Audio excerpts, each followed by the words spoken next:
ফজলুর রহমান সাহেব, আপনার শিক্ষাকে আমি এখন কোশ্চেন করি, আপনার দূরদর্শিতাকে আমি কোশ্চেন করি, আপনার যোগ্যতাকে আমি কোশ্চেন করি।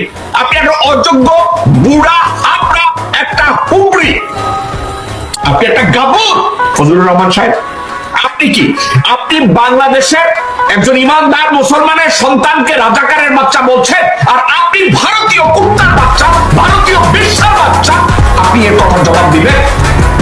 আমি যদি ফজলুর রহমান সাহেবকে বলি, আপনারা সবাই বাল পাক না, কিন্তু হাসিনা আপনাদের সামনে কি করে 16 বছর ক্ষমতায় থাকলো? ফজলুর রহমান সাহেবের রাজনীতি করতে করতে ল্যাঙ্গুয়েজ চেঞ্জ হয়ে গেছে। ফজলুর রহমান সাহেবের রাজনীতি করতে করতে তার পিউবিক হেয়ার পর্যন্ত সে কাটে না।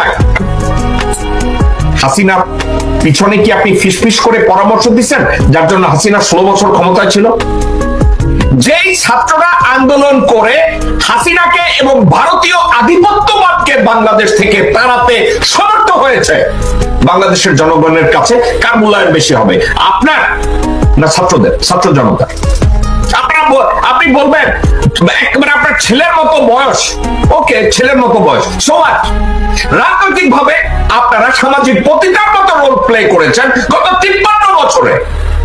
আজকে যদি ছাত্রদের ভিতরে যোগ্যতা নিয়ে, দূরদর্শিতা নিয়ে, তারপরে রাজনৈতিক প্রজ্ঞা নিয়ে, দেশপ্রেম নিয়ে সামনে এসে আপনার চেয়ে বেশি ভূমিকা পালন করে, সেক্ষেত্রে আপনি ফজলুর রহমান ঈর্ষান্বিত হয়ে এভাবে কোটা দিয়ে আপনি কথা বলে তাদের কাছ থেকে সম্মান পেতে চান? ফজলুর রহমান সাহেব, আপনি আমার শত্রু না। ফজলুর রহমান সাহেব, আপনার সম্পর্কে আমার কোনো খারাপ মানসিকতা নাই, কিন্তু এটা কি করছেন আপনি? ফজলুর রহমান যদি দেখেন আপনার একটা সন্তান দেশপ্রেম দিয়ে, উদারতা দিয়ে, শিক্ষা দিয়ে, দূরদর্শিতা দিয়ে, ব্যক্তিগত ব্যবস্থাপনা দিয়ে, নীতিবোধ দিয়ে আপনার মতো বেশি কন্ট্রিবিউট করছে, সেক্ষেত্রে ছেলের নেতৃত্ব মেনে নিতে অসুবিধা কি? আপনি ওখানে বসে এমন একটা ভাব করেন যে আপনি বাংলাদেশের রাজনৈতিক সক্রেটিস নাকি অ্যারিস্টটল, যে আপনার চেয়ে ভালো কেউ জানে না। এসব আপনি কোথায় পাইছেন আপনি? কয়েকদিন আগে শামসুজ্জামান দুদুর কষ্ট হয়েছে, আজহারির ওখানে, মিজানুর রহমান আজহারির ওখানে মাহফিলে এত লোকজন কেন যায়? তো এখন আমরা সবাই শামসুজ্জামান দুদুর সমালোচনা করেছি, এখন ফজলুর রহমানও মিজানুর রহমান আজহারের দিকে তাকাইছে। সমস্যাটা কোন জায়গায়? এক জায়গায়, ওর ওখানে সারা রাত্র বসে লোকজন ইসলামের কথা শুনে, রাজনীতির কথা শুনে, আলাপ আলোচনা শুনে বায়াত নেয়। আমি ফজলুর রহমান মিটিং দিলে 5 জন আসে না, সারা রাত বসা তো দূরে থাক, আমার বক্তব্য শোনার জন্য আধা ঘন্টাও থাকে না। এবং আরো একটা কথা, বাংলাদেশের রাজনীতিতে এটা কেমন সংলাপ যে এখন আপনারা রাজনীতিতে যখন আপনারা দেউলিয়া, সেক্ষেত্রে ইসলাম নিয়ে কেউ যদি ওয়াজ মাহফিল করে, সেক্ষেত্রে যদি ইসলাম কোরআন শিক্ষা দেয়, তাফসীর মাহফিল করে, এখানে আপনার অসুবিধা কি ফজলুর রহমান সাহেব? আপনি কি বাংলাদেশে ইসলাম সম্পর্কে কোনোদিন 10টা মানুষকে বসিয়ে আপনি কারোর কাছে কথা শুনিয়েছেন? শুনেন নাই। আপনার কথা কেউ শুনেছে?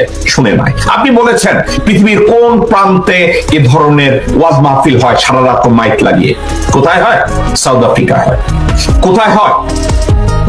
সৌদি আরবে যখন সবে বরাত হয়, সবে কদর হয়, অথবা হজের সময়, অথবা ওমরার সময়, সেখানে কত সময়ের জন্য মদিনা মনোয়ারা বন্ধ থাকে? সেক্ষেত্রে কত সময় ধরে মক্কা শরীফের আমাদের মক্কা শরীফের মসজিদ নববী কোন জায়গায় আমি এটা বলি না, মক্কা শরীফের যেখানে মেইন আমাদের স্তম্ভ, যেখানে মানুষ তাওয়াফ করে, যেখানে মানুষ নামাজ পড়ে, ওটা কতক্ষণ বন্ধ থাকে? ওখানে কন্টিনিউয়াস ইবাদত বন্দেগী চলতে থাকে। আপনি একটা উদাহরণ দিয়েছেন। আপনি মুসলিম ব্রাদারহুডের জলসা সম্পর্কে আপনার কি ধারণা আছে শামসুর রহমান সাহেব? আপনি টিউনিশিয়ার মুসলিম ইসলামিক জলসা নিয়ে আপনার কি ধারণা আছে? সেনেগালের মুসলিম জলসা নিয়ে আপনার কি ধারণা আছে? কোন ধারণা আছে? আপনার আজকে পিক করতে হলো মিজানুর রহমান আজহারের ওখানে কে বাধা দিছে আর কে বাধা দেয় নাই। একটা কারণে বাধা দেয়, আপনার মতো হারামজাদারা ইসলাম থেকে মুসলমানদেরকে দূরে সরাতে চান।